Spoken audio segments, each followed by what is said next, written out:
di record ya. Kenapa? Berarti gelap. Ini kan jendelanya kurang. Oh, gini. Background. Tutup mas, biar terang. Hah? Oh, enggak makin gelap.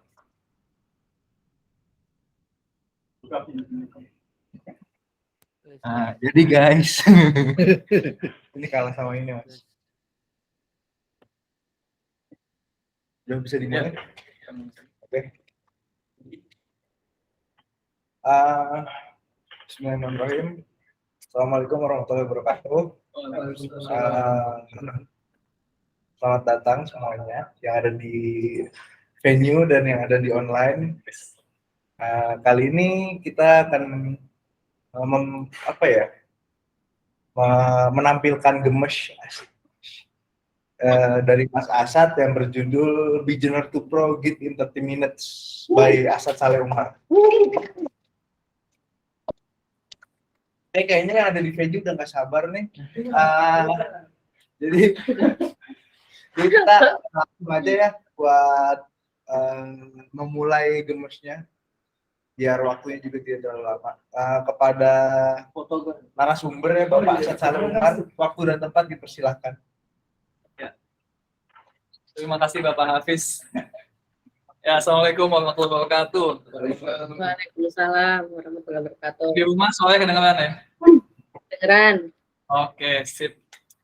Oke, tanpa berlama lagi, jadi hari ini saya bakal bawain topik gemes berjudul gimana kita bisa jadi jago Git dalam waktu 30 menit. Tapi ini sebenarnya sebagaimana judul pada umumnya, ini clickbait sebenarnya. Nggak mungkin jago Git dalam waktu 30 menit, nggak mungkin. Saya sendiri kurang lebih belajar Git selama 5 tahun dan ya udah lumayan nyaman sih, karena ngulang-ngulang kan selama 5 tahun itu. Tapi kurang lebih dalam episode kali ini, teman-teman bisa dapat gambaran 5 tahun saya ngoding itu kurang lebih penggunaan Git-nya apa aja sih, kurang lebih kayak gitu.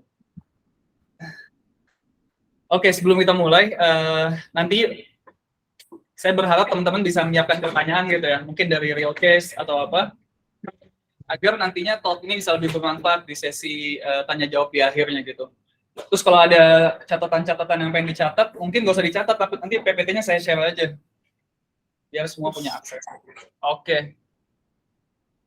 Nah, kurang lebih ada 5 hal yang mau kita bahas hari ini. Pertama, kita masuk ke yang basic-basicnya dulu. Oke, 1 sama 2 tuh basic.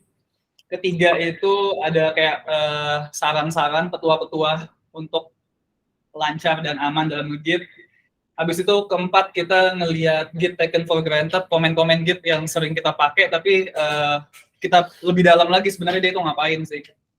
Dan kelima nanti kita bakal ada contoh-contoh interaktif advanced Git, jadi mungkin ada merging atau rebase tuh nanti ada visualisasinya kurang lebih perbedaannya seperti apa. Terus mungkin ada juga rebase interaktif dan juga cherry pick sedikit dijelasin gitu ya. Oke, ini top menu kita hari ini. Oke, kita masuk ke chapter pertama. Jadi apa itu Git? What is Git ya kan? Ini what-nya aja emang sampai typo. Saking susahnya Git ya kan. Ya, jadi Git itu apa sih? Oke, Git berguna agar kita bisa tahu siapa yang ngancurin aplikasi kita di production. Tapi ini jokes ya, tapi ini jokes yang cukup serius teman-teman. Jadi Git itu adalah suatu alat rekam jejak. Sesimpel itu. Jadi kita punya suatu folder, kita pengen nge-track perubahannya gimana, itu kita bisa pakai Git. Nah, Git mungkin sering dipakai dalam programming ya. Padahal ketika kita bikin skripsi atau kita nulis buku, itu juga bisa kita pakai Git. Agar perubahan-perubahan kita tuh ke-track. Nantinya kalau kita mau mundur ke suatu versi, gampang gitu. Karena Git merekam semua itu. Nah, oke. Habis itu nih ada tambahan ya, kita bisa saling blame ya, saling nyalain. Siapa nih yang masukin code yang salah nih, nanti kita bisa saling tunjuk-menunjuk seperti Spider-Man. Oke, sedikit review. Chapter 1 tadi adalah review basic cara kerja Git. Jadi merekam jejak, apa yang direkam? Yang direkam itu commit ya kan. Gimana cara merekamnya? Sebenarnya kayak suatu kumpulan aja gitu, suatu commit ditaruh di atas commit yang baru, di atas commit yang baru, dan seterusnya. Jadi kurang lebih gambarannya kayak gini. Ini kalau udah ada suatu commit 1, 2, 3, 4, 5, mungkin kelihatan ada 5 commit. Ketika kita nambahin commit baru, yang terjadi adalah kita nambah 1 commit lagi di atasnya dan nambah 1 commit lagi di atasnya, seperti itu.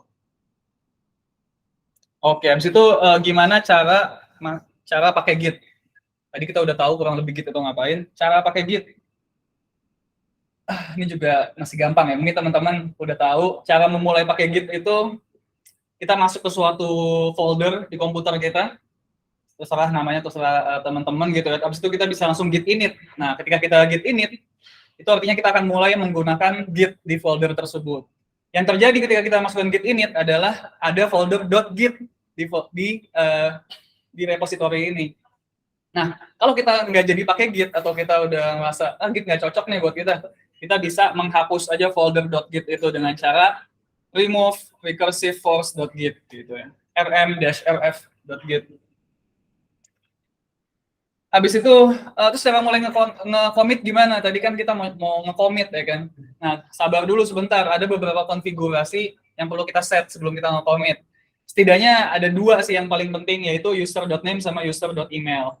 Nah, dengan cara git config user.name, git config user.email.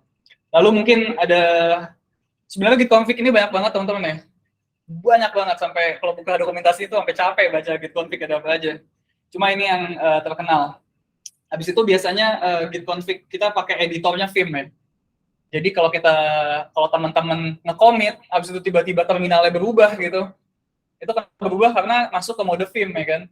Mode masukin commit message, atau mode nge-rebase, interaktif, dan seterusnya. Nantinya ketika kita jago nge-Vim, kita juga bakal lebih jago nge-git. Ini adalah dua skill yang akan saling tolong-menolong. Oke. Lanjut. Oke, tadi kita lagi nge-commit. Ya. Balik ke yang sebelumnya, maaf ya, motong. Ya. Tujuan git config ini maksudnya untuk lebih ke apa sih, Mas? Itu mengandalkan kita loginnya usernya gitu atau apa? Ya, jadi kan tujuan Git itu adalah kita bikin commit gitu ya, tadi yang dijelasin di awal. Nah, kita juga perlu tahu, Git ini juga perlu tahu siapa yang melakukan commit. Makanya itu ada 2 konfigurasi yang harus di-set, yaitu nama kita dan email kita. Atau kita ini sebutnya author gitu ya, user gitu. Nah, kalau 2 config user.name sama user.email ini belum di-config, kita nggak bisa nge-commit. Git bakal ngelarang kita, nyuruh kita konfigurasi ini dulu. Manfaatnya apa? Manfaatnya nantinya, misalnya kita ada suatu source code nih yang gede. Mungkin kalau di IDN kita masih kenal satu sama lain ya. Misalnya ada suatu perusahaan punya source code gede, puluhan atau mungkin ratusan developer. Dia pengen nanya nih, ada suatu commit dibuat oleh fulan@infradigital.xyz gitu kan. Nah, dia bisa mengadres orang tersebut dari emailnya. Ketahuan gitu, siapa yang melakukan commit dan siapa emailnya. Kurang lebih seperti itu, Mbak Ayu. Thank you, Mas. Sip. Kita lanjut. Ada lagi yang mau nanya sejauh ini? Ya. Itu setiap commit harus config dulu apa sekali? Oh iya, very good question juga. Ini sekali doang di awal. Jadi git config ini sekali doang di awal, dan biasanya juga ditambahin dash global. Artinya di seluruh komputer kita itu kita ngeset user.name-nya si tersebut, user.email-nya juga tersebut gitu. Tanya Mas. Ya, Hafiz. Core editornya kalau sering config bisa Mas, pakai nano gitu Mas. Oke. Very good question juga. Nah, kalau kita lihat komen ketiga, core editor Vim. Ini kalau nggak salah default dari Git, tapi kita bisa ganti dengan apa aja. Bahkan kita bisa core editor pakai VS Code. Jadi di sini git config core.editor code gitu, code. Nah, itu nanti kita nge-commit pakai VS Code. Oh, Gitu. Jadi ini bisa text editor apa aja. Jadi nggak harus jago nge-Vim. Nah, tapi nanti karena Vim itu default-nya, iya betul sih, jadi nggak harus jago nge-Vim, kita bisa pakai editor lain. Tapi dengan Vim, kita di terminal tetet gitu. Ya, jadi ini opini saya aja nih. Ya. Oke. Kita lanjut. Nah, tadi kan kita masih mau nge-commit ya, kita lagi tujuannya mau nge-commit. Tapi sebelum kita nge-commit, kita harus tahu dulu di mana file-file kita itu berada. Nah, ketika kita di suatu repository, terus kita membuat perubahan, misalnya kita mengubah file abc.js dan kita membuat file xyz.js, perubahan-perubahan tersebut ada yang namanya saat ini disimpan di yang namanya working tree atau tempat kita mengubah-ubah file, mengedit source code gitu. Nah, dari working tree kita bisa naikin dia ke stage change. Kita pakai git add gitu ya. Ini komennya nih, git add titik. Kalau git add titik kita masukin semua perubahan kita. Tapi bisa juga git add nama file agar kita bisa milih, misalnya kita mau commit satu-satu dulu.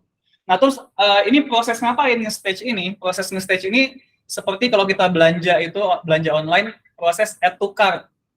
Jadi kita mau nantinya yang mau kita commit itu apa yang ada di dalam stage kita ini. Manfaatnya adalah nantinya kita bisa milih apa aja yang mau kita commit. Kita bisa commit satu file dulu, bahkan kita bisa commit satu line dulu juga bisa. Ya gitu. Nah, tapi ini dicontohin untuk simplifikasi. Ini kita mau nge-commit semuanya. Jadi pertama kita git add, pindahin dari working tree ke stage change. Habis itu kita git commit. Nah, file kita yang di stage dimasukin menjadi new commit di dalam commit history. Sehingga selesai. Ketika udah selesai nge-commit, yang terjadi adalah working tree kita clean. Nggak ada perubahan yang belum disimpan di Git. Semua perubahan sudah masuk ke Git. Dan juga stage change kita juga clean. Gitu. Nah, jangan seperti ini ya. Nah, ini urutan yang terbalik ya. Dia git commit, git push, baru git add. Harusnya git add dulu, git commit, baru git push. Oke. Sebelum masuk ke chapter 3, ada pertanyaan? Kalau dia push duluan gimana tuh? Jadi apa? Dia nggak ada add.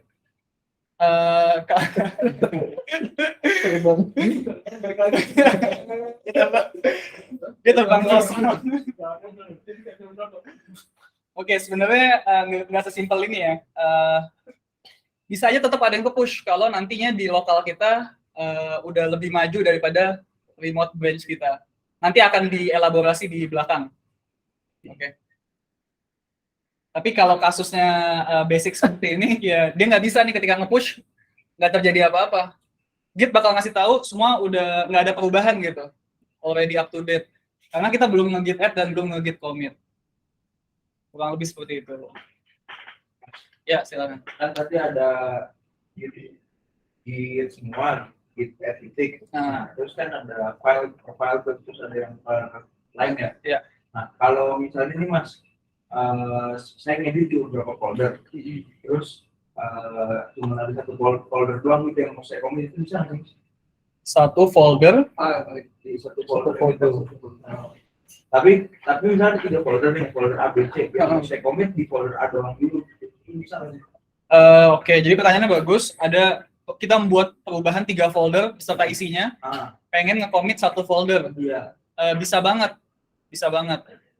Jadi nanti ketika git add, mungkin kalau dari VS Code lebih gampang ya. Jadi ketika git add ini, nanti kita bisa pilih nih untuk masukin semua satu folder itu. Kayak gitu. Cara paling basic adalah kita pilihin satu-satu filenya. Tapi mungkin ada suatu komen untuk masukin satu folder, saya belum tahu. Mungkin ada yang tahu? Soalnya sih biasanya di titiknya diganti path-nya itu. Oh, gitu. Folder sebagai wildcard gitu. Wildcard. Oh, bisa pakai wildcard juga ya. Jadi nama folder habis itu /bintang. Oh. Misalnya tipe file tertentu gitu, misalnya kita pengen .java doang gitu, ya paling sesuatu bintang.java. Terus bisa pakai titik. Iya. Jadi kayaknya banyak sih cara nge-git add ini, dan paling enak salah satu di VS Code ya. Di VS Code nih kita bisa macam-macam banget nih foldernya. Nah, misal coba deh kita edit satu folder, misalnya nih onboarding, bikin file, sedikit. Oke.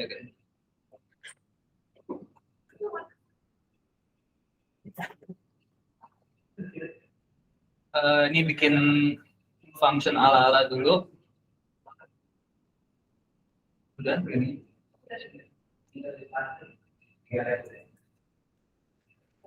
Oke. Terus misalnya mau kita commit ya kan, pakai terminal. Git add apa tadi nama foldernya? Pages, onboarding.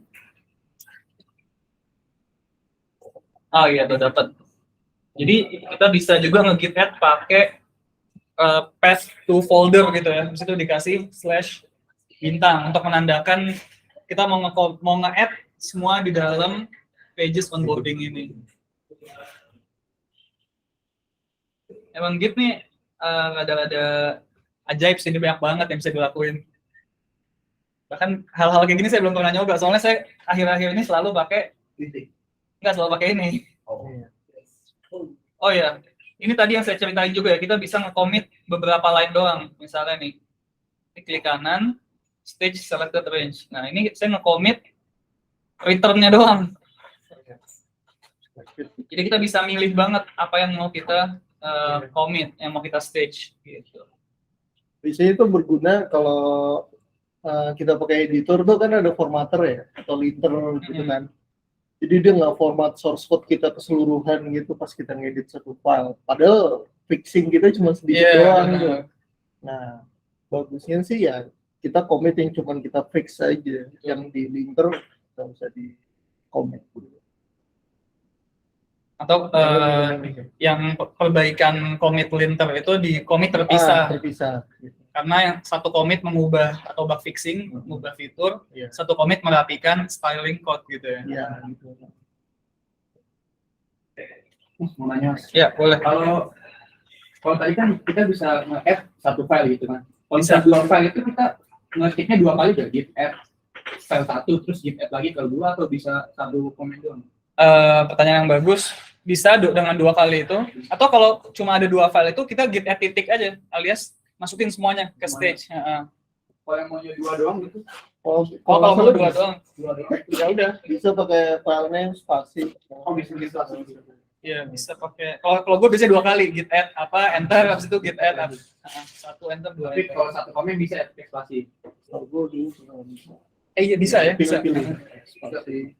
Bisa. Benar. Bahkan Oke, tipe benar. yaitu tipe file type tertentu tadi .java atau apa wildcard sesuatu.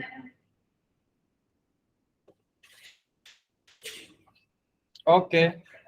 Ada lagi pertanyaan? Teman-teman yang di rumah ada pertanyaan? Aman, Mas. Lanjut. Enggak ya? Kok suara kecil Mas saya kira. Oke. Lanjut kata Mas Tri. Oke, siap. Oke, masuk ke chapter 3. Petua-petua dari ahlinya Git. Bukan dari saya, tapi saya ngumpulin dari beberapa source. Apa ya? Ibarat Ahlul Git. ya ibarat orang-orang yang udah jago nge-Git ngasih nasehat gitu ke kita yang baru belajar kan. Oke. Petua suhu, oke. Nah, satu, make clean single purpose commits. Nah, tadi yang sempat disinggung Mas Aris juga. Jadi ketika kita meng-commit, itu kalau bisa satu tujuan, misalnya bug fixing. Jadi kalau tadi contoh kasus filenya itu berubah, linternya jalan ketika di-save, itu bagusnya kita ubah menjadi dua commit. Satu commit yang memperbaiki bug-nya, satu lagi baru commit yang merapikan filenya. Sehingga satu commit itu punya satu tujuan gitu, mudah untuk dianalisa nantinya. Oke, lanjut ke poin kedua. Kita harus nulis commit message yang make sense, yang meaningful, yang bikin orang lain yang baca tuh ngerti. Oh, ini tuh maksud tujuan commit ini adalah ini. Gitu. Kalau fokus yang kemarin nggak boleh. Jangan. Nanti Contohnya. contoh. Kalau Nanti ada namanya, jangan tersinggung ya. Kelupaan. Oke, ini kalau ada namanya muncul jangan tersinggung, guys.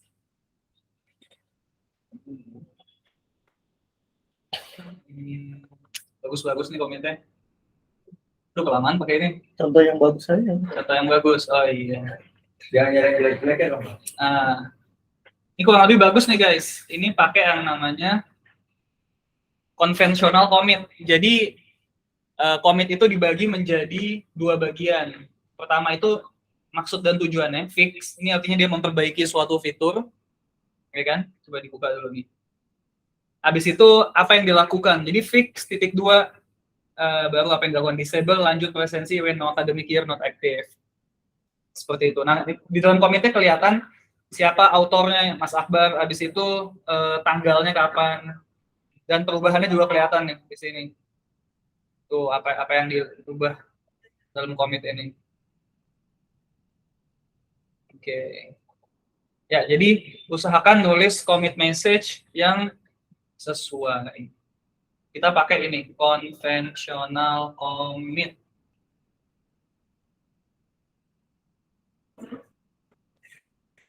Ya, jadi kurang lebih ada tipenya, titik 2, description-nya. Habis itu bisa ada body, bisa ada footer. Contoh, nah ini dia. Fit, titik 2, seterusnya. Kalau ada breaking change, kasih tanda seru, dan seterusnya. Nah, ini bisa diadopsi sih, kalau teman-teman suka dengan pola seperti ini, bisa nanti di repositorinya menerapkan conventional commit. Oke, lanjut ya. Petua-petua suhu. Habis itu nomor 3, nanti dijelasin lagi nih. Nomor 4, nomor 5, dijelasin lagi. Nomor 6, selalu perhatikan di mana kita berada. Dan terakhir, ya petuah saya tadi, ini mungkin petuahnya agak opinionated, agak menurut saya, tapi ketika kita jago nge-film, kita bakal lebih jago nge-git, seperti itu. Nah, ini ada sedikit pembahasan-pembahasannya. Commit early, commit small, commit often. Nah, kenapa kita harus commit cepat, commit kecil, dan commit sering? Karena kalau pekerjaan itu atau suatu perubahan udah kita commit, itu insya Allah nggak bakal hilang. Kalaupun kehapus di VS Code-nya atau gimana, itu semua udah terekam di Git. Bahkan ketika di Git pun terhapus, ada di dalam Git reflog. Jadi segala sesuatu yang udah kita buat langsung di-commit, guys.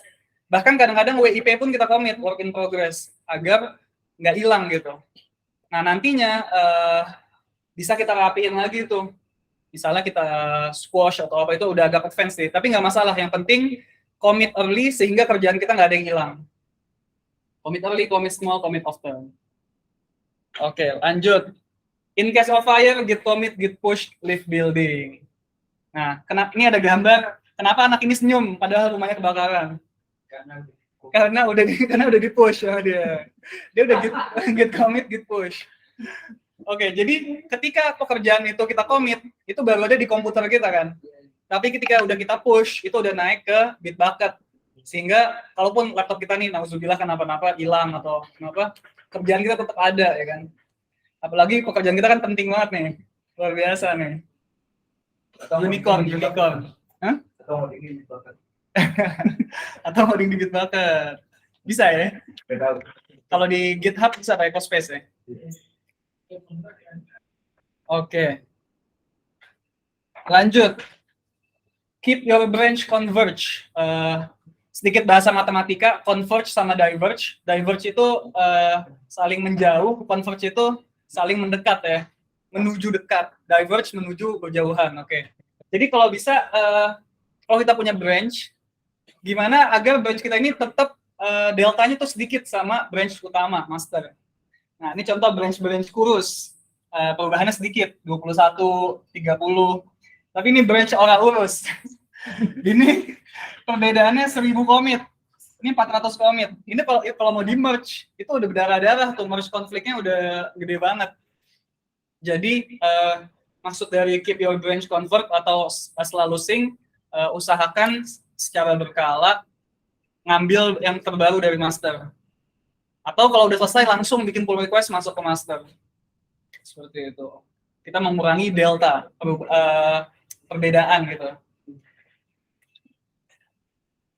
Kita dibagi-bagikan ya? Gimana? Ya, itu dibagi-bagikan ya Pak? PDF-nya. PDF-nya dibagi-bagiin ya. Bagus ya? Oke. Lanjut. Habis itu tadi ada perhatikan where your current branch. Karena kenapa? Beberapa komen di Git itu sifatnya vektor, punya arah. Artinya di mana kita melakukan komen itu akan merubah hasil akhirnya. Nah, salah satu solusinya agar kita selalu tahu kita lagi di branch mana, itu kita install terminal rectifier. Salah satunya OmyZSH. Nah, ini di terminal saya tuh ada branch Git-nya nih. ada master gitu ya. Tapi nggak hanya OMIZSA, ada juga Fish atau apa segala macam. Powerline 10.000, Powerline 10K, itu juga bisa mempercantik terminal kita. Gitu. Nah, dengan kayak gini, kita insya Allah kita tahu kita lagi di mana. Oh, lagi di master nih. Berarti nanti kita akan melakukan commit dengan pengetahuan yang jelas. Oh, saya lagi di branch master, berarti saya melakukan hal-hal yang emang mau saya lakuin di branch master. Kalau kita nggak pakai petunjuk kayak gini, mungkin memori kita out of sync sama tangan kita. Kita lagi mikir, oh ini kayaknya di branch master nih, padahal kita di branch lain kayak gitu. Oke, jadi selalu perhatikan di mana branch kita saat ini. Nanti kalau mau install OMIZSA atau apa bisa dibantuin. Oke. Chapter 3 ada yang mau ditanyain sebelum lanjut ke chapter 4? Tadi chapter 3 itu kurang lebih ini summary-nya. Lanjut chapter 4. Lanjut ya. Mau nanya. Ya, siap Mas Sigit. Siap. Ya, jadi ini maksudnya kita sebaiknya commit itu misalnya kita bikin satu file baru ngedit router gitu, nggak di backend ya, router. Kita commit gitu dulu ya, maksudnya. Itu dulu atau kita full sampai end, Mas, sampai sebaiknya ya ini dari Mas Asad ini. Kan kalau aku jujur aja biasanya satu fitur selesai baru aku commit. Aku gitu biasanya. Misalnya get student itu, aku finishin dari router, service. Nah ini kalau Mas Asad, kalau menurut ini kan bisa jadi aku bikin routernya dulu selesai, aku commit gitu ya, service aku commit gitu atau gimana Mas? Oke, pertanyaan yang sangat bagus. Apakah kita pull dulu atau kita commit dulu, kurang lebih kayak gitu pertanyaannya. Nah, kalau kita udah buat branch Mas Sigit ya kan, pasti Mas Sigit mau bikin fitur kan, bikin branch kan, fitur student something, student presensi misalnya. Nah, kalau menurut saya kalau udah di branch sendiri langsung commit aja Mas. Setiap ada perubahan, misalnya bikin router commit, bikin controller bikin apa commit, nggak apa-apa banyak commit. Karena akan mengurangi resiko codingannya hilang Mas kalau laptopnya tiba-tiba kenapa-napa. Habis aja nggak apa-apa kan masih di branch sendiri. Nantinya secara berkala kalau tiba-tiba di masternya udah ada penambahan, mungkin bisa Mas nge-pull dari master biar sinkron lagi antara branch Mas Sigit dengan master, sehingga deltanya yang tadinya udah mulai jauh menjadi kecil lagi, nggak ada delta lagi. Berarti aku harus merge master ke branchku ya? Iya, tarik master ke branch Mas Sigit, betul. Nanti caranya ada dengan merge, ada dengan rebase, nanti dibahas di akhir. Dua-duanya bagus. Siap. Sip. Ada lagi pertanyaan? Kita lanjut ke chapter 4. Git taken for granted. Komen-komen Git yang biasa kita pakai, tapi mungkin under the hood, saya juga baru tahu, oh ternyata kayak gitu. Makanya saya pengen sharing aja. Mungkin teman-teman udah lebih tahu dari saya. Nah, kita tahu ya, kita bisa git pull gitu doang. Dan nanti git langsung jalan. Dia tahu dia harus nge-pull dari mana, dan dia harus ngelakuin apa. Sama juga git push. Kadang-kadang kita git push, enter. Itu juga git otomatis tahu kan, harus ngapain gitu loh. Git udah pinter banget. Tapi kita coba breakdown sebenarnya apa yang dilakuin sama git. Nah, apa sebenarnya git pull? Nah, jadi kalau saya baca-baca, ini apa namanya, function signature ya, atau sintaks ya. Sebenarnya lebih kompleks lagi di dokumentasi Git-nya, cuma saya coba rangkum. Jadi komen git pull itu pertama git pull, nama remote yang mau kita tarik, habis itu nama branch yang mau kita tarik, habis itu option-nya. Contoh, ini ada beberapa contoh nih. Saya pengen nanya tapi nih, Mas Alfi, saya boleh tanya ya, apa sih yang dilakukan oleh komen pertama nih? Kita di branch fitur A, habis itu kita git pull origin master. Kita ngambil narik branch master yang ada di remote untuk lokal. Ya, betul banget. Jadi dapat 100. Dapat 2.000. Dapat 2.000. Maksudnya kan jangan Oh iya, bagusnya ada. Belajar kan.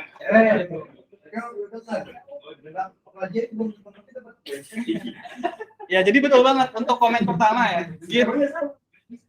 Git pull origin master dari fitur A. Nah, ini tadi yang saya bilang vektor tadi ya.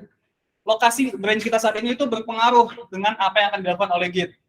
Nah, ini artinya kita Git pull, kita ngambil pull itu adalah kita ngambil dari remote gitu kan ya. Remote-nya apa? Origin. Ini kebetulan kita namain remote biasanya origin, padahal remote bisa namanya macam-macam, oke? Git pull origin, yang kita tarik adalah branch master dari origin. Nah, lalu bakal digabungin sama branch kita saat ini fitur A. Nah, ini nanti bisa ada konflik nih. Terus nanti harus di-resolve gimana, mau pakai merge commit atau mau pakai rebase. Oke, tapi nanti kita ada contohnya di bawah. Selanjutnya Hafiz. Komen kedua nih, Fiz. Ini apa nih, Fiz? Yang dilakukan. Kita di branch master, habis itu kita git pull origin fitur A. Kita ngelakuin pull dari origin fitur A ke dalam master. Iya, terus 100. dilakuin merge. 100, betul. Jadi total udah 200 nih.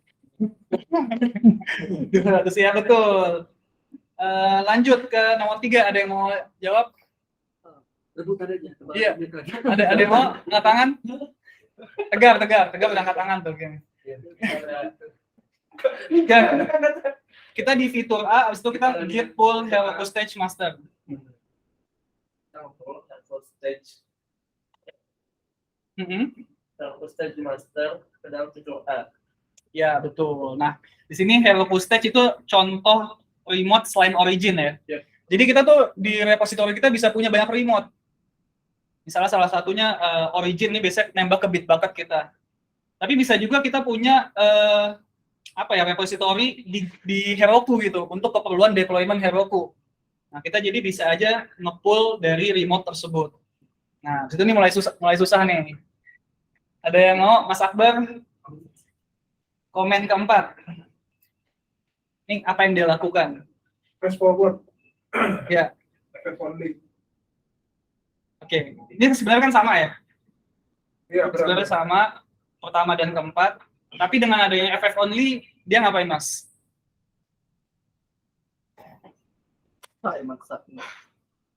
Forward itu apa ya? Ya, FF itu password. Oke, ini emang agak susah sih. Ini setelah gue baca-baca, jadi dia ini hanya menggabungkan kerjaannya kalau antara master dan fitur A itu lurus garisnya.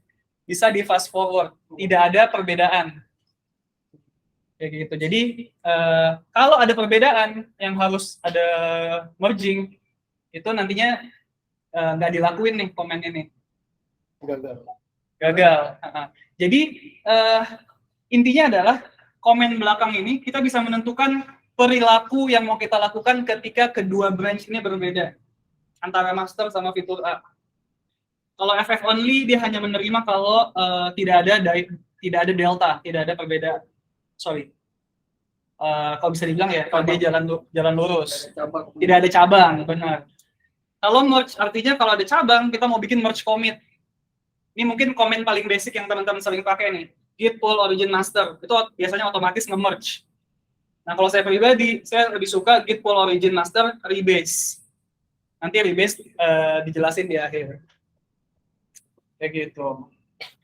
Cukup jelas? Ya, silakan Mas Ikhwan. Gimana kita bisa tahu bahwa ada namanya origin, ada nama Heroku stage? Itu Very good question. yang nentuinnya apa gitu? Very good question. Gitu. Very good question. Bentar. Apa yang ada Heroku ya? Good question, brother. Shikamaru ya? Ada. Shikamaru juga ada kan? Ada. Oke. Ya. Kita bisa ngecek dengan komen git remote verbose. Nah, kemungkinan kebanyakan repository itu cuma punya origin. Habis itu mengarah ke suatu URL di Bitbucket. Nah, tapi ini codingan Shikamaru kita punya dua remote, origin dan Heroku stage. Origin buat apa? Buat kita nyimpan di Bitbucket seperti biasa. Heroku Stage buat apa? Heroku Stage buat nge-push biar nge-deploy. Jadi saya nanti bisa git push Heroku Stage. Itu nanti dia otomatis nge-trigger deployment. Nah, jadi seperti itu, Mas. Jadi kita bisa nambahin ini, Mas, nambahin remote. Caranya git remote add. Namanya misalnya tes aja kan. URL-nya ngasal aja. Gini. Nah, ini masuk nih git remote minv. Nah, tuh. Tapi tentunya kalau kita mau nge-push atau nge-fetch bakal gagal karena URL-nya nggak valid. Habis itu ngapusnya gimana? Very good question lagi. Git remote delete kalau nggak salah. Salah. Help. Kenapa? Git remote remove. Remove. Git remote remove tes aja kan. Git remote. Nah, tuh Heroku Stage sama origin. Gitu ya. Jadi git remote atau git remote minv biar verbose. Ya, itu pertanyaan bagus banget. Remote. Mas, kalau fetch sama push beda gitu bisa, Mas? Bisa, tapi gue belum pernah nyampe situ mainnya. Belum tahu. Soalnya kan itu bisa ya? Iya, ini kan kepisah ya kan. Artinya tentunya bisa sih. Cuma gue belum pernah main sampai situ. Belum tahu use case-nya apa dan belum pernah perlu gitu. Paling baru perlu sampai multiple remote. Biasanya kayak gini polanya, guys. Jadi origin ini tempat kita nyimpen source code kita aslinya. Habis itu biasanya kita punya satu lagi buat deployment. Bisa deployment ke Netlify atau ke Heroku. Nah, itu kita add remote aja. Nanti tinggal kita push ke sini, dia kan nge-trigger deployment.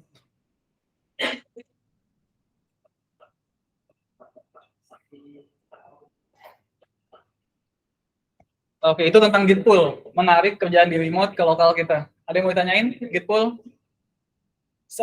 Oke, menarik ya. Ini adalah topik yang menarik. Menarik. Kalau ini adalah topik yang mendorong. Oke, apa sebenarnya git push? Kalau kita git push doang, kita tahu dia nge-push dari lokal kita dinaikin ke remote, ya kan? Nge-push. Nah, terus tadi ini function signature-nya nih, atau sintaksnya. Kalau saya rangkum, git push, nama remote, sama kayak tadi. Habis itu ini ada sintaks yang unik. Kita bisa source branch, _, target branch. Jadi kita bisa nge-push, kita bisa nentuin dari branch mana mau di-push ke branch mana di remote. Ini lokal, ini remote. Kayak gitu. Habis itu option, ada juga nanti option apa. Coba kita lihat contoh kasus A, kasus pertama, git push origin master. Lexi, ini ngapain? Nge-push hasil kerjaannya itu ke remote origin master. Origin master, oke. Dari branch apa di lokal kita? Fitur A. Apakah benar? Benar? Yeah. Kayaknya nggak gitu deh. Lagi di fitur A.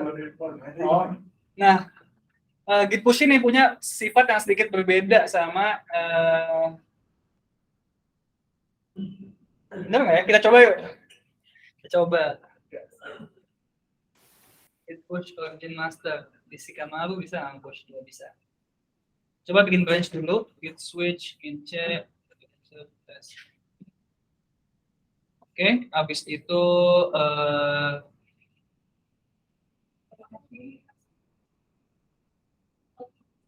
oke, kita udah buat perubahan dengan bikin file lalala. Habis itu kita coba git commit.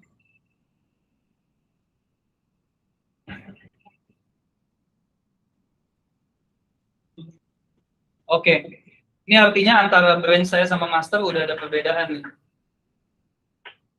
Ini baru ini contoh commit message yang Salah. Ini contoh commit message yang salah juga, guys.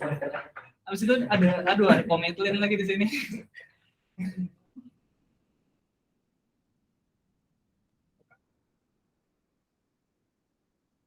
Ya. Tadi kena cek ya, guys. Untuk nge-commit dan nge-add sekaligus, git commit in AM.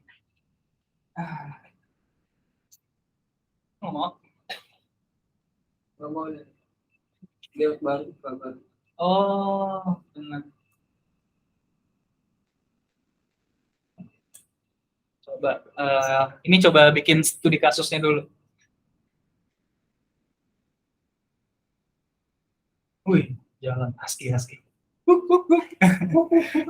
Husky ya. Aduh, nggak bisa dikomong. Husky. Verify. Oh, pakai no verify, benar. Iya, no verify. Ya, jadi ini apa? Ini adalah commit hook ya. Jadi sebelum commit itu kita bisa mengkonfigurasi sesuatu, tapi kadang-kadang ngeselin gitu. Kita mau commit jadi susah banget. Oke. Nah, coba nih kita lihat. Oke, master sama commit. Oke, kita coba dari sini git push tadi apa? Git push origin master. Apa yang terjadi? Everything up to date, guys. Padahal nggak up to date ya kan? Di branch kita ini ada perubahan ya kan? Tapi kita everything up to date. Kenapa? Karena enggak di blog sama di Kamaru. Karena git push origin master itu ditranslasi menjadi git push origin master. Jadi yang terjadi adalah dia sebenarnya nge-push dari lokal master kita ke remote master kita, di mana nggak ada perubahan. Oke? Nah, jadi di sini ada sedikit perbedaan ya. Kalau nge-push itu kita harus lebih eksplisit dari mana dan kemana.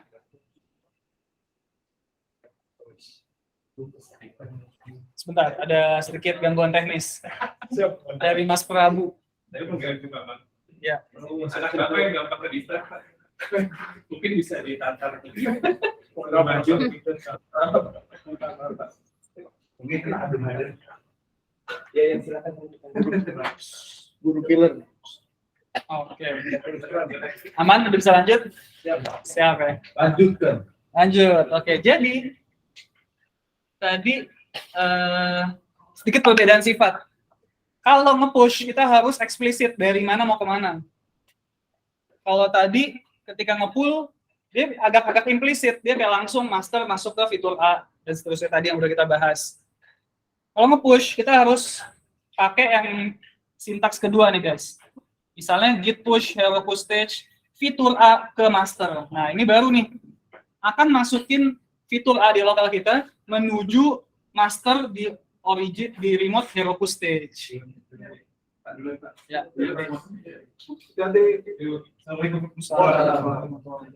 Ya gitu ya push. Habis itu kita juga bisa melakukan suatu komen yang paling berbahaya namanya git push force. Memaksa. Ya silakan pertanyaan.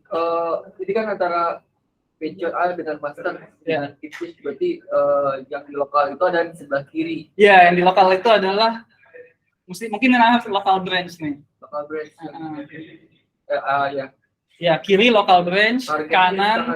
Yes. Kalau di Gitpool apakah begitu juga sama? Kemarin gue nyari-nyari tapi belum ketemu. Tapi bisa jadi sih.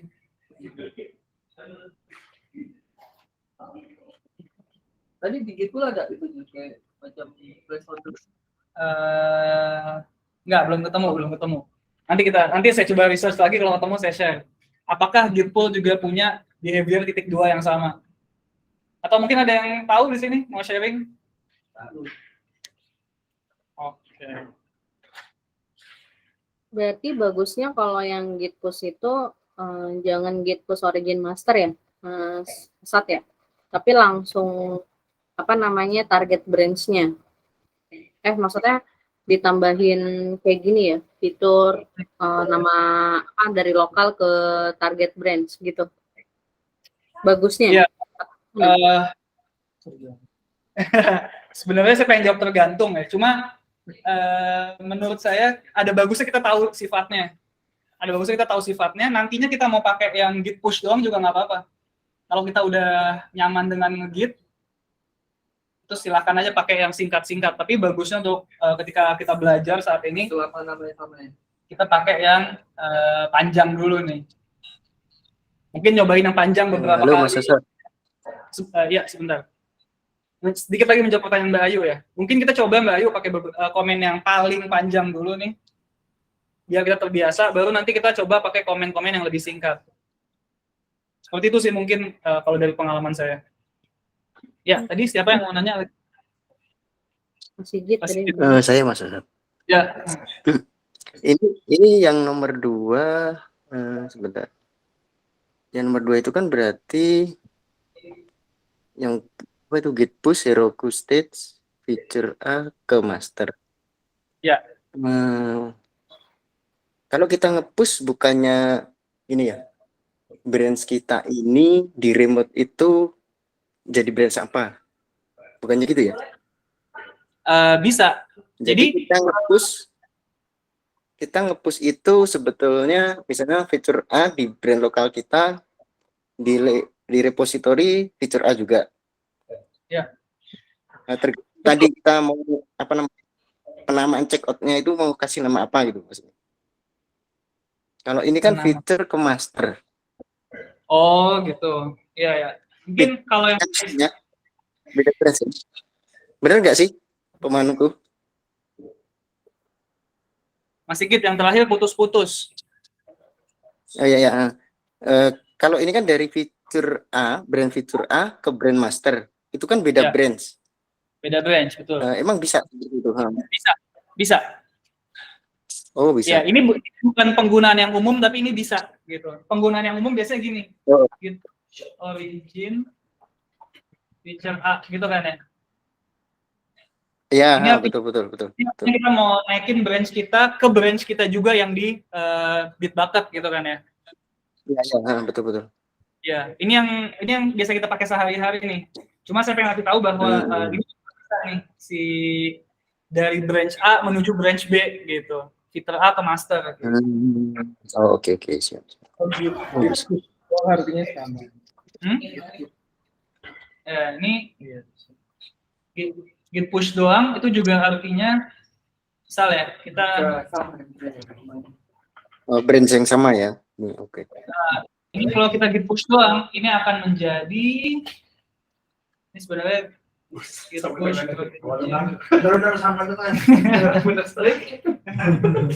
nah sebenarnya kita sering pakai git push doang ya dari satu branch. Iya. Terus sebenarnya jadi kayak gini. Oke. Pastinya banyak.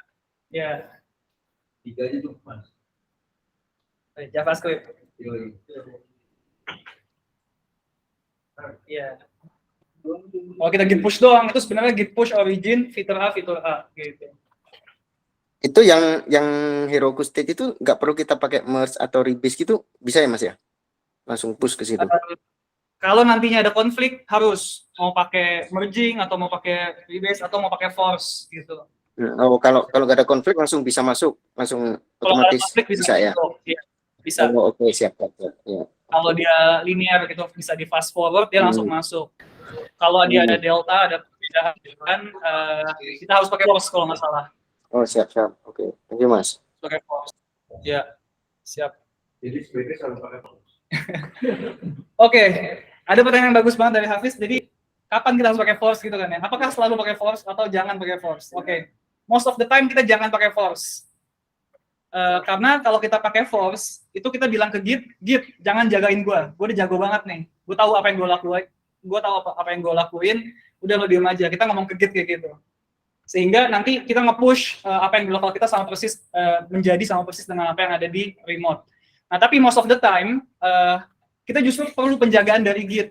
Jangan sampai kita melakukan sesuatu yang merusak gitu kan. Makanya kita jangan pakai force kalau kita nggak yakin banget. Biasanya Git push aja udah cukup gitu untuk naikin kerjaan.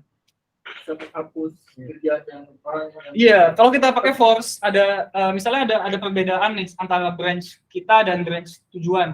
Kita merge push force kayak gini. Fitur A ke master tapi pakai force nih. Fitur A ke master tapi pakai force. Ini kerjaan yang ada di master bisa hilang, ditimpa habis sama branch kita fitur A kayak gitu. Itu kalau pakai force. Makanya force itu biasanya ada kasusnya, kadang-kadang aja, jarang banget kita pakai force. Sedikit nambahin ya. Iya. Biasanya kalau yang apa? Ya itu kita pakai force, karena biasanya kalau repository kita doain yang komit. Iya. Jadi kita tahu apa yang kita lakukan. Tapi most of the time tadi karena kita kerja tim, repository pasti kerjaan tim kan. Iya. Pasti konfliknya perlu di purging gitu kan. Nah, cuman beberapa server itu kayak tadi deployment terkadang menggunakan Git juga gitu buat deploy. Jadi CI/CD-nya itu pakai Git gitu. Jadi kita udah tahu nih kita harus yang kita deploy ini bukan ya maksudnya memang itu deployment gitu. Jadi kadang kita Force aja. atau misalnya deployment yang biasa kita lakukan tuh yang kayak di dev atau staging gitu kan, di dev gitu. Karena dari develop branch gitu kan, itu kan cuman kayak deployment server aja. Terus kadang kita paksa buat deploy pakai versi staging gitu kan, kayak gitu. Tapi nggak ngilangin pekerjaan, karena pekerjaan tetap ada di branch master ya tadi gitu. Jadi mungkin ada beberapa branch yang bisa kita force, ada juga yang branch yang harus karena dia nggak bisa ya. Betul ya. Jadi emang kalau sedikit nambahin contoh ya, real case ya. Ini saya sering nih mau nge-push ke Heroku staging untuk Shikamaru, untuk website biar bisa dites di staging gitu kan ya. Nah ini keseringan saya harus pakai force. Kenapa? Karena pertama dia aman saya force. Karena ini cuma branch untuk deployment seperti tadi kata Mas Aris. Source code saya sebenarnya ada di Bitbucket, ada di Origin. Jadi ini kita agak kasar dikit ke Heroku stage nggak masalah. Kayak gitu. Itu sih. Ayo Mas. Siap. Itu misalkan udah push nih, terus undo-nya itu karena gue salah push nih, salah commit, itu gimana? Kayak tadi di itu, undo itu. Oke. Very good question. Bagaimana kita, di slide ini nggak ada, jadi gue coba jawab aja. Bagaimana kita mengundo suatu commit yang udah di-push? Iya. Oke, ini susah nih.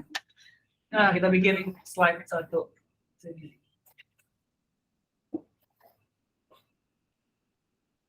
Bagaimana cara mengundo commit yang udah ke-push? Iya. Oke, secara singkat jawabannya kayak gini. Refer commit di lokal, habis itu push force ke remote. Oke. Ini jawaban dengan asumsi. Ini asumsinya adalah asumsi ini ke-push di branch sendiri. Oke. Makanya di sini boleh pakai force. Misalnya nih Mas Akbar bikin branch sendiri, fitur presensi kartu misalnya kan. Kerja sendiri di branch itu nggak ada yang sharing branch gitu. Habis itu udah ke-push nih, ada satu commit bug udah ke-push ke origin branch tersebut. Nah, caranya adalah di lokal kita reset atau revert. Oke. Kalau saya kurang suka pakai revert sih, sebenarnya suka pakai pakai base interaktif. Jadi di lokal di laptop Mas Akbar hapus dulu itu komitnya. Oke. Hapus dulu komitnya, bisa pakai rebase interaktif misalnya, nanti diceritain sih rebase interaktif. Habis itu kan berbeda nih antara lokal Mas Akbar sama yang udah di origin gitu kan ya. Tapi Mas Akbar yakin nih bahwa yang benar adalah yang di lokal. Kan makanya pakai push force agar lokal kita naik ke origin kayak gitu. Jadi di sini bisa pakai push force. Atau kalau yang mau yang lebih gampang, ini gimana Badi? Aduh, lebih mudah. Bikin revert commit, lalu push. Ini juga bisa. Revert commit adalah commit baru yang isinya berkebalikan dari commit sebelumnya. Jadi misalnya saya ada commit A, nambahin file ABC gitu. Nah, saya bisa bikin commit baru yang isinya mengundo. Jadi kayak Ctrl Z. Tapi dia tetap commit baru di atasnya. Nah, itu juga salah satu cara untuk mengembalikan kondisi source code kita ya. Enaknya kalau pakai revert, karena dia nambah commit baru, bukan ngubah yang udah ada, bisa di push biasa. Nggak perlu pakai force, nggak perlu pakai apa. Tapi nggak hilang. Track. Nah, ya kekurangannya adalah kesalahannya kesimpan di Git. Kelebihannya nggak hilang. Kelebihannya nggak hilang. Kelebihannya tetap kesimpan di history branch itu. Oh berarti kalau case-nya benar-benar nggak pengen, misalnya kayak semacam Nanti ke push gitu. sesuatu kode rahasia gitu, Oh. dihilangkan. Pakai yang ini, pakai yang pertama. Cara satu. Ini mungkin ini ya. Ini cara satu. Atau bisa WA orang kita aja, Mas. Di WA orang kita.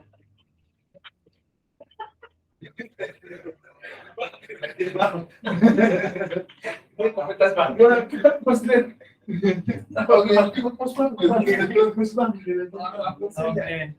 Tapi ini beda lagi nanti kasusnya kalau dia udah ke master. Waduh, itu udah repot banget. Nanti deh. Paling kita revert sih. Iya, karena misalnya ini nih.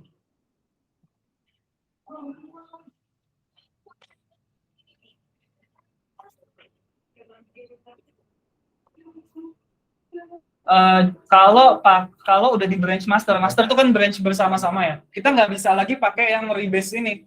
Mau nggak mau kita pakai yang cara B, pakai revert commit. Kalau udah masuk master. Kalau udah di master pasti, udah ada aja lagi. Ya udah. Di master itu kita nggak bisa ngubah commit yang udah kita commit sebelumnya. Yang namanya changing the commit history. Ya kan? Kalau di branch sendiri nggak apa-apa, kita aduk-aduk terserah. Selama sebelum bikin pull request ke master. Nah, kalau di master gimana nih? Ya udah bikin commit baru aja pakai revert commit. Amen gitu. Amen. Kalau udah masuk master nggak bisa di-amend lagi. Hapus repo berarti. Jangan dihapus reponya. Dipakai cara B aja, bikin revert commit lalu di-push. Jangan kan gimana? Ini gimana cara advance? Kotak siri abang kecil lagi. Abang kita lagi. Oke. Banyak ya yang udah kita pelajari. Kotak abang tuh. Kita tadi udah belajar banyak banget. 1, 2, 3, 4 dari pengenalan sampai beberapa comment Git yang taken for granted. Tapi masih belum selesai. Gitu masih jauh lebih advance lagi dari yang hari-hari kita gunain. Terus pertanyaannya, apakah kita harus pelajari advance Git? Most of the time nggak perlu. Tapi mungkin buat beberapa orang perlu, agar nanti kalau ada masalah, dia bisa bantu untuk nge-resolve masalah itu. Nah, kebetulan saya pernah nih nge-resolve beberapa masalah. Habis itu tools-tools saya itu kurang lebih ada 3 ini sih. Biasanya kalau ada masalah di local branch saya pakai cara pertama, saya rebase interaktif. Habis itu bisa dibarengi sama cara kedua, di squash rebase-nya. Habis itu cara ketiga, cherry pick ini, itu untuk kalau ada suatu masalah nih, masalahnya udah ruwet banget, kita udah nggak tahu apaan, itu kita bisa pakai cherry pick. Jadi kita ambil commit-commit tertentu yang kita tahu ini commit nggak masalah, kita bikin jadi branch baru gitu. Nah, di sini saya pengen coba ceritain pakai Excalibur ya. Theo.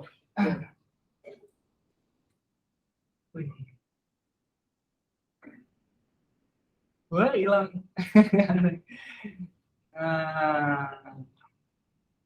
Di sini kita sedikit melihat Git rebase.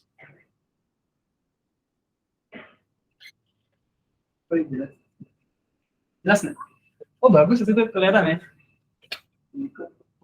Iya, jadi Pak. Konten.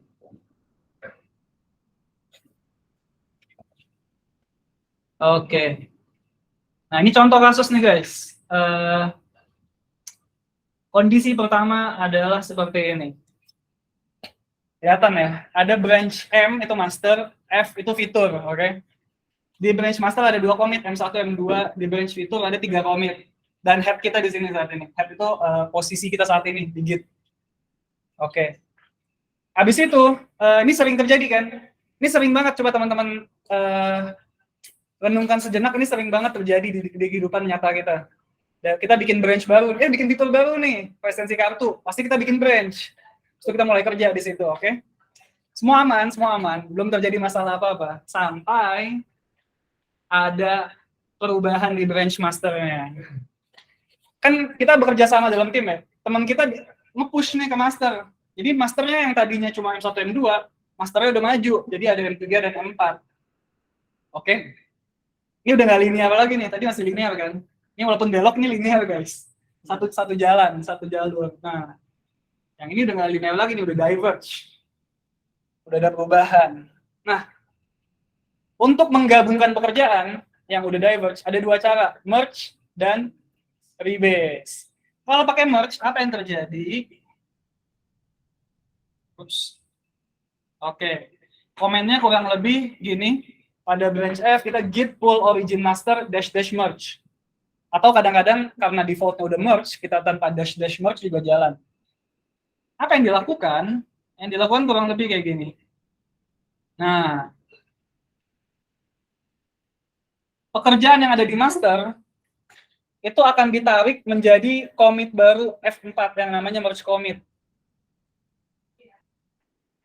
Jadi merge commit ini isinya apa? Merge commit ini isinya adalah commit yang belum ada di branch fitur, yaitu M3 dan M4 nih, masuk ke merge commit.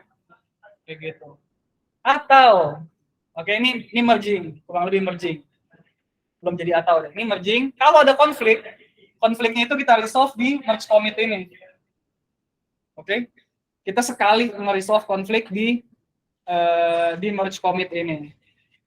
Kalau nggak ada konflik, langsung selesai, lebih enak lagi git merge. Oke. Satu lagi. Tadi kita di sini ada perbedaan. Oke. Kita bisa melakukan rebase. Rebase itu ngapain?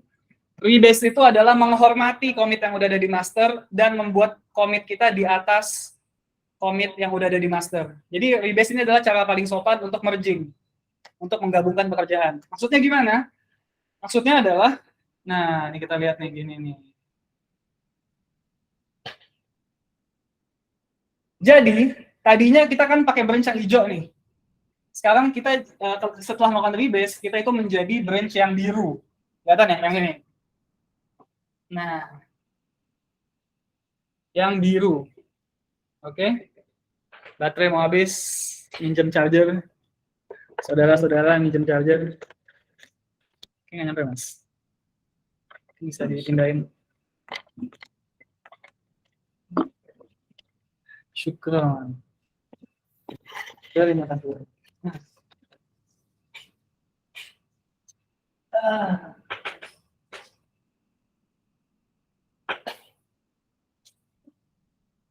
Oke, ini tadi ya, menggabungkan pekerjaannya. Kita bisa rebase. Apa yang terjadi ketika kita rebase? Kita mengubah commit kita yang tadinya di sini. Tadinya di sini nih guys, commit kita itu di sini. Kita ubah menjadi setelah M4. Jadi F1 menjadi F1 aksen. Ini commit baru ya. Karena titik awal mulanya itu berbeda. F2 menjadi F2 aksen, F3 menjadi F3 aksen. Nah, terus kalau ada konflik, itu diselesaikan di commit-commit baru ini. Makanya kadang-kadang kalau kita nge-rebase itu, kita konfliknya berulang-ulang. Nah, tapi itu ada caranya juga biar nggak konflik berulang-ulang. Intinya kayak gitu, intinya kenapa disebut rebase? Karena base-nya itu berubah. Yang tadinya base-nya itu di sini, ini kan base-nya nih. Sekarang base-nya jadi di sini. Makanya disebut rebase. Nah, habis itu ada satu step terakhir ketika rebase. Karena teman-teman lihat di sini, tadinya branch kita udah kita push ke remote. Jadi branch kita di remote masih kayak gini. Sedangkan branch kita di lokal udah kayak gini. Apa yang harus kita lakukan? Yang harus kita lakukan adalah kita push force. Nah, kita push force di sini biar dia sama kondisinya antara apa namanya, origin sama lokal. Oke. Nah, nanti ini bisa di ini ya, nanti bisa diekspor teman-teman bisa dapat konten ke sini. Ini emang topik cukup advance, mungkin buat baru yang belajar Git ini nggak bakal make sense. Silahkan teman-teman pakai merge aja, udah biasa pakai merge, silahkan pakai merge aja, udah cukup. Cuma buat yang mau explore ada tempat main baru nih, ada Rebase. Ada juga Rebase Squash, nanti branch ini di squash jadi satu commit gitu. Ya itu buat yang tertarik aja. Pusing kalau enggak. Tapi itu request buat local branch ya, atau branch yang kita bikin Iya, sendiri ya. betul. Dan Iya, bukan si masternya yang di Iya, branch betul. kita sendiri. Betul banget. Tadi ada penekanan dari Mas Aris bahwa ketika nge-rebase, yang kita rebase bukan branch master. Karena seperti tadi, branch master adalah branch bersama, nggak boleh diutak-atik historinya. Ini kita mengubah histori ya. Yang boleh di-rebase adalah branch sendiri, branch personal kita. Kayak gitu. Ketika nge-push itu ada kemungkinan kita harus pakai force atau enggak? Ketika nge-push setelah merge, setelah rebase, harus pakai force. Harus pakai Harus force. pakai force. Kalau enggak, ini kan diverge ya. Kondisi di remote kayak gini, kondisi di lokal kayak gini. Dia bingung nih mau diapain. Kalau di Git merge enggak ya? Nggak bisa. Enggak kalau merge. Kalau di base kan iya, ketika nge-push itu force. Oh, kalau Kalau ini, merge kalau merge nggak usah. enggak usah. Nggak usah. Enak. Merge itu salah satu hal yang paling basic, tinggal pakai, udah insya Allah aman, dia pakai merge saja. Itu tadi kalau ada konflik di komitan satu persatu. Iya. Karena nge-rebase-nya gimana? Contoh. Contoh Ada, nge-rebase. beberapa komit itu kan soalnya kan. Kalau nge-merge kan langsung Iya. di ujung tuh sekaligus. Langsung di ujung sekali. Ya. Jadi konfliknya itu sekaligus di fix. Saya bisa ngasih contoh sih. Saya pinjam branch tester ya untuk nyontohin rebase. Tapi nanti saya abort jadi aman. Oke, coba pindah dulu ke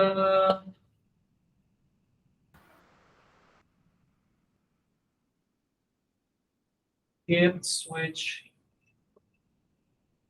Cypress. Nah, Ya. Wih, gitu. buat contoh bagus. Full tadi file, full origin Cypress test. Atau git full doang dia juga udah tahu sih. Oke, full nih banyak. Habis itu coba ya, git full origin master dengan rebase. Atau dengan merge dulu, apa yang terjadi ya? Dengan merge.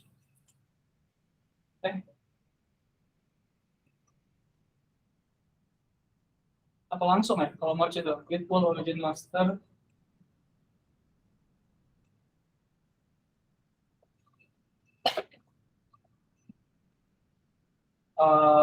Bentar. Git full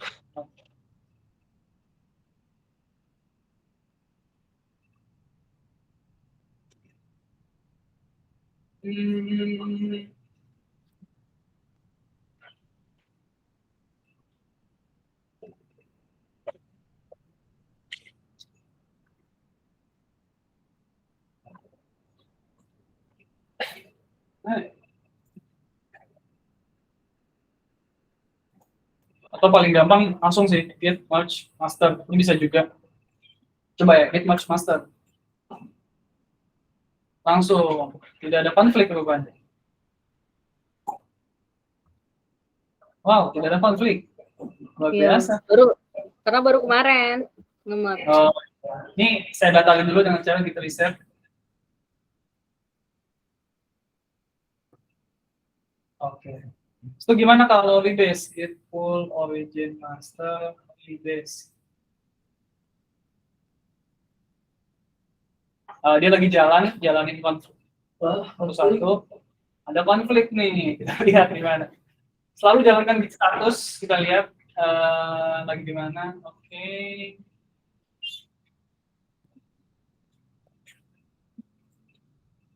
Kita ngambil begini ya, full string. Nah,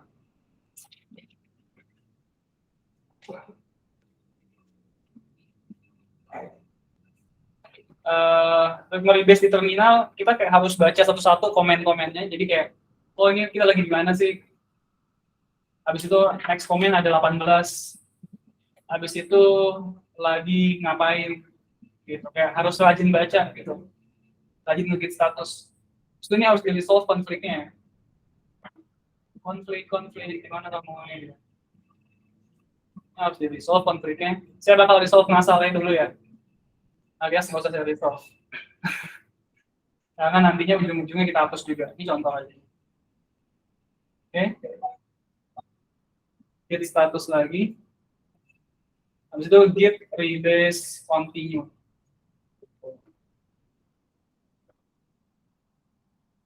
Nah, ini kena konflik lagi. Oh, dia Gitu. Jadi, per commit-nya per commit, ya, per commit-nya di Per commit dimasukin satu-satu lagi gitu. Jadi solve per commit.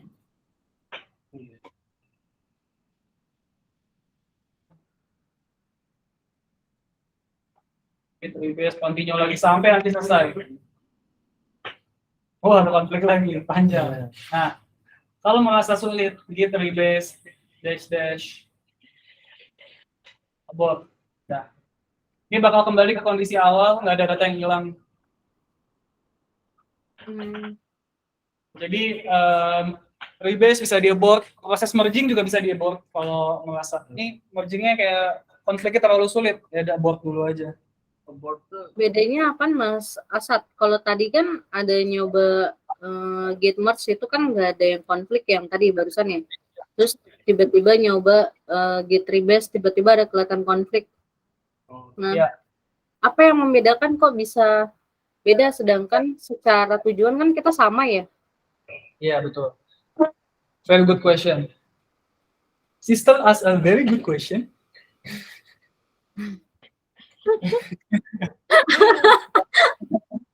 Tahu ya. Soalnya di QA ini kita keseringan nih sering kejadian sering kejadian kayak tadi gitu. Pas lagi nge-merging itu nggak ada konflik. Terus nyobain merging lagi tiba-tiba ada konflik lah, kan kita bingung ya. Nah, maksudnya kenapa tiba-tiba ada kadang nggak ada gitu. Padahal nggak ada penambahan yang kayak gimana gitu. Kayak contoh kayak tadi lah gitu.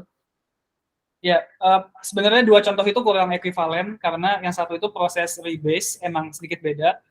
Kalau proses Mbak Ayu tadi ketika git merge lancar, habis itu git merge lagi ada konflik, itu saya nggak bisa jawab sekarang sih karena itu tiap case git itu beda-beda ya kan. Branch itu kondisinya gimana, nge-merge dari mana ke mana, itu harus kita dicek on the spot sih kalau mau. Kayak gitu. Jadi susah banget. Pasti ada perubahan. Kalau ada konflik, ya tapi git selalu benar kok. Saya belum pernah ada kasus kayak ini git yang error nih. Sebenarnya codingan kita nggak ada konflik, itu saya belum pernah ketemu. Emang hampir pasti codingan kita ada perubahan sih sehingga jadi konflik. Kayak gitu Mbak Ayu. Terus kalau tadi rebase lupain aja dulu, nggak apa-apa pakai merge dulu aja. Oke, dilupain. Rebase itu buat beberapa yang tertarik kayak di sini. Itu sedikit atau kayaknya kalau di merge itu kan sebenarnya kan kita udah nggak peduli lagi tuh commit satu per commit. Per commit, ya kan? Jadi kita cuma makanya tadi ada work in progress atau di compile nggak jalan atau apa itu nggak peduli. Pokoknya di merge itu udah pasti di fixingnya di akhir. Di akhir. Karena itu jadi di semua commit. Tapi ini karena tadi kan harus jadi satu garis kan. Yeah. Jadi untuk setiap commit dia harus ngecek, harus fixing gitu kan. Jadi seolah-olah kayak bikin komit baru. Bikin komit baru, benar. Komit baru. Ya. Mbak Ayu kedengeran nggak penjelasannya Mas Aris? Kedengeran. Iya, jadi kurang lebih merge itu emang lihat hasil akhirnya, ya kan? Jadi bisa jadi suatu merging itu lancar, tapi kalau kita pakai rebase bisa jadi malah kena konflik banyak karena rebase itu masukin komit satu-satu gitu. Kalau merge hanya ngelihat ujungnya aja. Boom, gitu. Untuk komen-komennya nanti Anda benerin lagi, kayak masih ada yang salah dulu.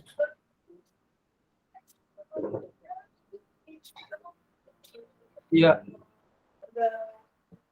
Ada lagi yang mau nanya teman-teman di rumah terutama takut ke skip.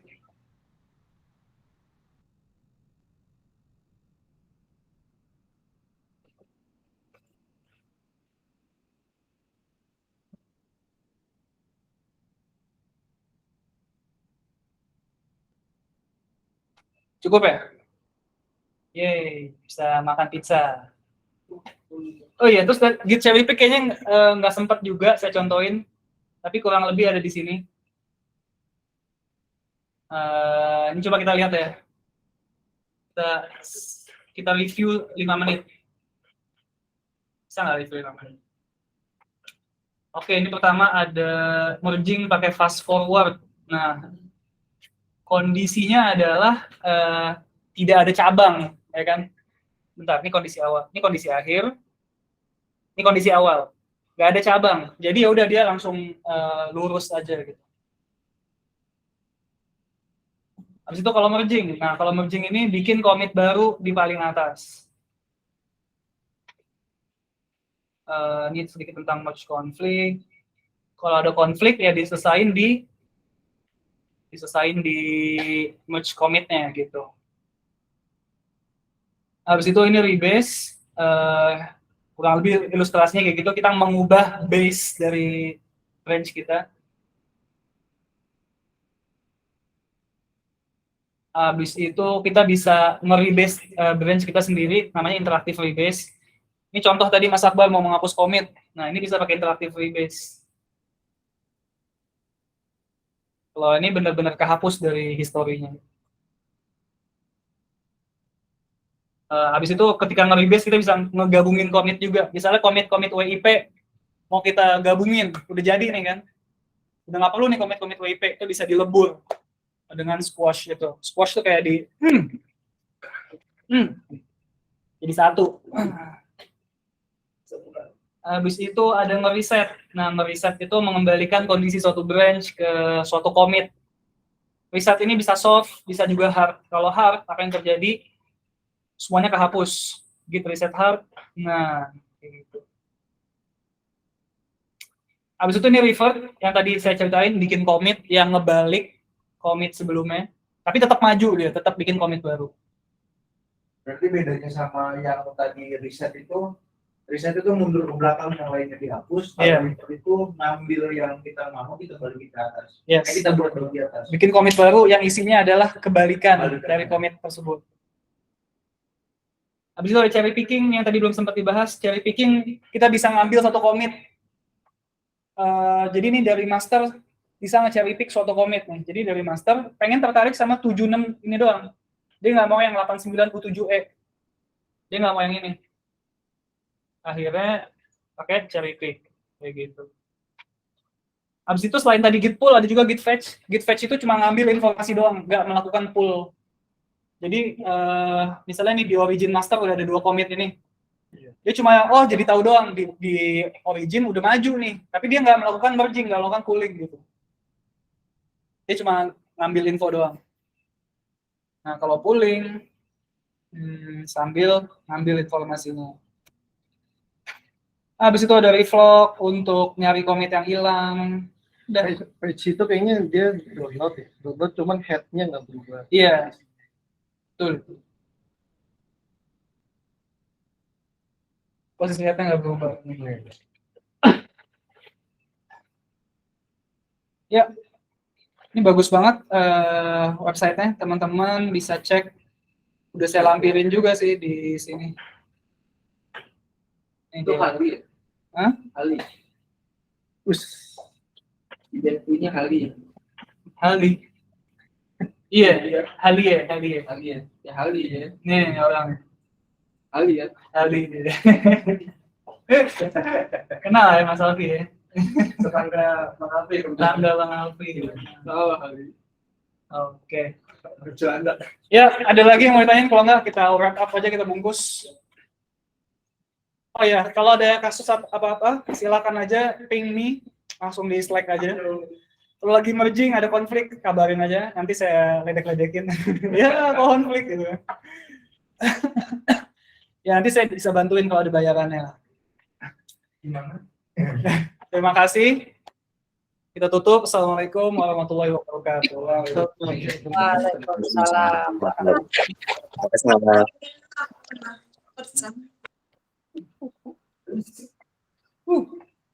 Panjang ya, tangkit panjang. Iya. Thank you banget Mas Hasan atas penjelasannya. MC. sangat bermanfaat.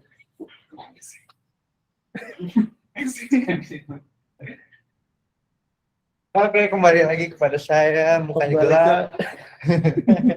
Minggu depan siapa MC? Oke, jadi sudah selesai dari masa saja. Selesai. Dari venue masih ada yang mau bertanya dari venue? Udah nggak ada. Oke. Ya. Yang ada di online masih ada yang mau bertanya? Itu Yang ada aja. nggak ada ya? Mbak gimana? Gimana Mbak? Aman. Aman. Bayu gimana Bayu? Aman-aman. Oke. Jadi kalau udah semua, Jadwal minggu depan siapa jadinya? Belum ada. Jadi kita kan Kayak rencana perlu bawa ini deh. Perlu kayak arisan deh. Kayak perlu tuh. Itu namanya kalau kalau yang ditunjuk. kalau yang biasa kan tuh Mas Hafiz kalau nentuin semuanya langsung dapat. Jadi tiap minggu udah ada namanya. Nah, yang di minggu itu iya. dia belum ngasih apapun yang dia tahu. Ya betul. Pakai ini aja kali ya. Di Kita Lovely. tentuin pakai yang aplikasi itu loh yang di mana di browser yang kocok nama ya. Ya aplikasi di browser ngacak nama QQ88.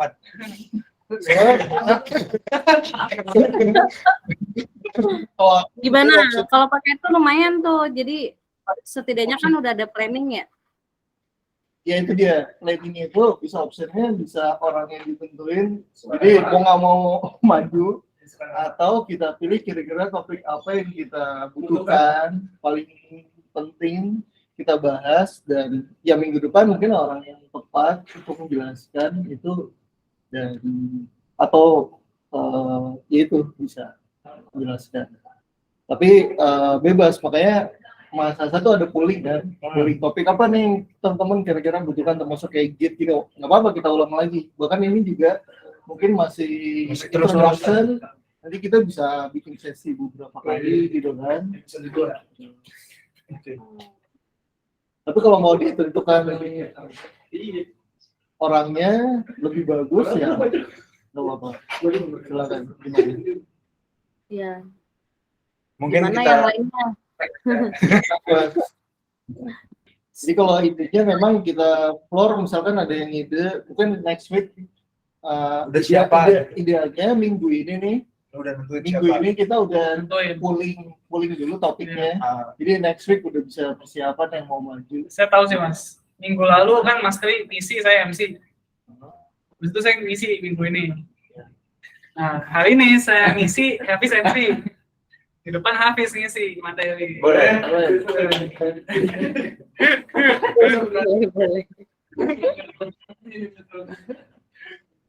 Gimana? Boleh. Kalau lo pengen sih. Boleh. Kalau lo pengen, nggak ada masalah. Penetration testing fundamental. Iya. Oh, penetration testing. Wih, menarik tuh. Iya. Nanti kita nge-hack aplikasi 4D. Enggak. Kita belajar Flutter minggu depan. Atau dari Hafiz kan minggu depan mau maju nih, kira-kira beberapa topik yang Hafiz bisa ini bisa aja di floorin ntar teman-teman. Di voting Oh, gitu. Ya, nanti Kayaknya lebih pengen tahu Flutter nih atau pengen lebih tahu security atau pengen lebih tahu. ya nanti di pooling kayak pas kemarin masa. Iya. Oke guys, Oke. gitu aja.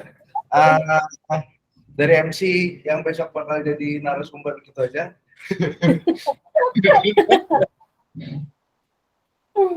Sekian dari kami ya. Wabillahi taufiq wal hidayah. Assalamualaikum warahmatullahi wabarakatuh. Waalaikumsalam warahmatullahi wabarakatuh. Waalaikumsalam. Makan pizza guys. Oh iya. Engineer itu mesti. Siapa yang pegang? Mas Tri. Foto. Dari deket lah. Gelap ini gelap, euy. Foto. Dari foto di kantor. Harus yang full HD nih. Full HD, full red. Semua harus. Oke. Oke, semuanya. Thank you. Assalamualaikum warahmatullahi Thank you wabarakatuh. semuanya. Waalaikumsalam Jadi kita warahmatullahi wabarakatuh. Makan apa di kantor? Ih, panjang juga kita.